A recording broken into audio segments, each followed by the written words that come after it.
এই সূরাটা নাজিল হওয়ার একটা ব্যাকগ্রাউন্ড আছে, শুনবেন।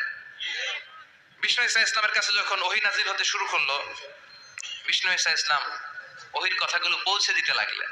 যাই নাজিল হতো বিষ্ণুনবী পৌঁছে দিতেন, বিশ্বনবী সাহাবাদের কাছে শেয়ার করে দিতেন। যেটাই নাজিল হতো তিনি পৌঁছে দিতেন, যেটাই, কারণ আল্লাহর আদেশ, ইয়া আইয়ুহার রাসূল বাল্লিগ মা উনজিলা ইলাইক, ও নবী আপনার কাছে আমি ওহী থেকে যা নাজিল করি সব পৌঁছে দেন, একটাও গোপন করা যাবে। আল্লাহর কাছ থেকে বিশ্বনবী যে সমস্ত মেসেজ, ইনফরমেশন, তথ্য, রেভেলেশন ওহী পেয়েছে, একটাও কি বিশ্বনবী গোপন করেছে? সব প্রকাশ করে গিয়েছে, সব শেয়ার করে গিয়েছে। বিশ্বনবী শেয়ার করতে লাগলেন। সকালে যা নাজিল হয় শেয়ার করেন, দুপুরে নাজিল হয় শেয়ার করেন, রাতে নাজিল হয় শেয়ার করেন, শেয়ার করতে লাগলেন।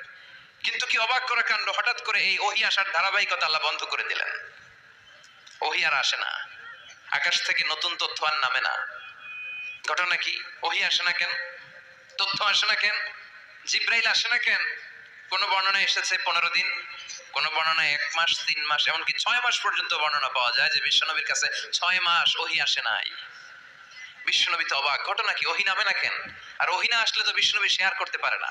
এতদিন যা আসতো বলে বেড়াতো, এখন আসেও না, বলতেও পারে না। কাফির মুশরিকরা বিশ্বনবীর গালি দিতে শুরু করলো, মুহাম্মদের রব মুহাম্মদের ভুইলা গেছে, মুহাম্মদের আল্লাহ মুহাম্মদের ছেড়ে দিয়েছে। বিশ্বনবীর চাচি আবু লাহাবের স্ত্রী উম্মে জামিল বলতে শুরু করলো, কি মুহাম্মদ, তোমার শয়তানটা তোমার কাছে আসে না? না, শয়তান দ্বারা তিনি জিব্রাইলকে বুঝিয়েছেন যে তোমার জিব্রাইল তোমার কাছে আসে না। এভাবে সবাই গালমন্দ করতে শুরু করলো যে মুহাম্মদের আল্লাহ মুহাম্মদকে ভুলে গিয়েছে। বিষ্ণু ঈসা ইসলাম নিজেও হতাশ হয়ে গেলেন। কি রে, ওহী আসে না কেন? আমার কোনো ভুল হচ্ছে না তো? আমার কোনো অপরাধ হয়ে গেল না তো? আল্লাহ কি আমার উপর অসন্তুষ্ট হয়েছেন? আল্লাহ কি আসলেই আমারে ভুলে গেছেন? আল্লাহ কি আমাকে ত্যাগ করেছেন? তিনি কি আমার উপর রেগে আছেন? আমরাও মাঝে মাঝে এরকম হতাশ হয়ে পড়ি। এরকম হতাশ লোক আছে না নাই? কিরে, আমার দোয়া কবুল হয় না কেন? আল্লাহ আমার ডাকে সাড়া দেয় না কেন? আমার জীবনে এত দুঃখ কেন? আমার জীবনে তো ভালো কিছু হয় না, খালি সব কষ্ট আমার কেন?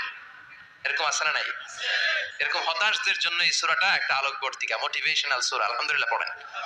বিশ্বনবীকে আল্লাহ আশ্বস্ত করলেন আর এই সূরাটা নাজিল করলেন আর বললেন, ওয়াদ-দুহা, ওয়াদ-দুহা, দুহা মানে আলো, দুহা মানে আলো, প্রভাতের সূর্য কিরণের শপথ।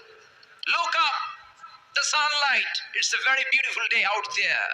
ও নবী, হতাশ হবেন না, বেরোন, সকালের সূর্যটা কত সুন্দর, কি ঝলঝলে পৃথিবী, ফকফকে আর তকতকে, দেখলেই মনটা ভরে যায়, ঠিক কি না?